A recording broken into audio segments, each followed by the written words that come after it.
నేను జిల్లా పరిషత్ ఉన్నత పాఠశాల పిప్రి ప్రధానోపాధ్యాయుడిని. మా పిప్రి పాఠశాలలో సువిశాలమైనటువంటి క్రీడా ప్రాంగణం, అదేవిధంగా ఒక మంచి లైబ్రరీ, అదేవిధంగా ఒక సైన్స్ ల్యాబు, మరి ఇన్ని వసతులు ఉన్నటువంటి మన పాఠశాలలో సుమారు 140 మంది విద్యార్థులు విద్యాభ్యాసం చేస్తున్నారు. మరి వీరందరూ కూడా మంచి అన్ని రంగాల్లో వాళ్ళని నైపుణ్యం సాధించే విధంగా మా ఉపాధ్యాయ బృందం అంతా కూడా కృషి చేస్తూ ఉంది.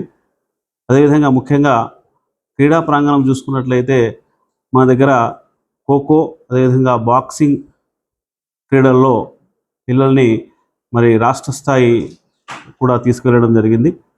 అదేవిధంగా సైన్స్ సంబంధించినటువంటి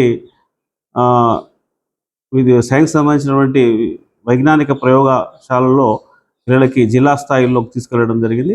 అదేవిధంగా సైన్స్కి సంబంధించినటువంటి సైన్స్ ల్యాబు మనకి త్వరలో ఒక పూర్తి స్థాయి సైన్స్ ల్యాబు నిర్మాణంలో ఉంది.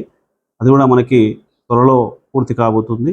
అదేవిధంగా ఇటీవలి కాలంలో మనకు సుమారుగా 1000 పుస్తకాలతో ఉన్నటువంటి ఒక లైబ్రరీని కూడా పాఠశాలలో ప్రొవైడ్ చేయడం జరిగింది. మరి విద్యార్థులని వాళ్ళ మేధో శక్తిని వృద్ధి చెందించడానికని మరి ఈ పుస్తకాలు వాళ్ళు వినియోగిస్తే చాలా బాగుంటుంది. అదేవిధంగా మా పాఠశాలలో స్వచ్ఛత, పరిశుభ్రతను పెంపొందించడానికి సుమారు 100 మొక్కలతో మరి కిచెన్ గార్డెన్ను, అదేవిధంగా ఫ్రూట్ గార్డెన్ను, అదేవిధంగా ఒక మంచి నీడనిచ్చే చెట్లను అన్నీ కూడా పాఠశాల ప్రాంగణంలో ఖాళీ ఉన్న చోట్లల్లా వేయడం జరిగింది. మరి ఇన్ని సౌకర్యాలు కలిగినటువంటి పాఠశాలలో పూర్తి స్థాయి నైపుణ్యం కలిగినటువంటి విషయ నిపుణులు, ఉపాధ్యాయులు ఉన్నటువంటి పాఠశాలలో విద్యార్థులని అడ్మిషన్లు తీసుకొని మరి విద్యాసం చేర్పిస్తే వాళ్ళని మంచి పౌరులుగా తీర్చిదిద్దే బాధ్యతను మేము తీసుకుంటాం.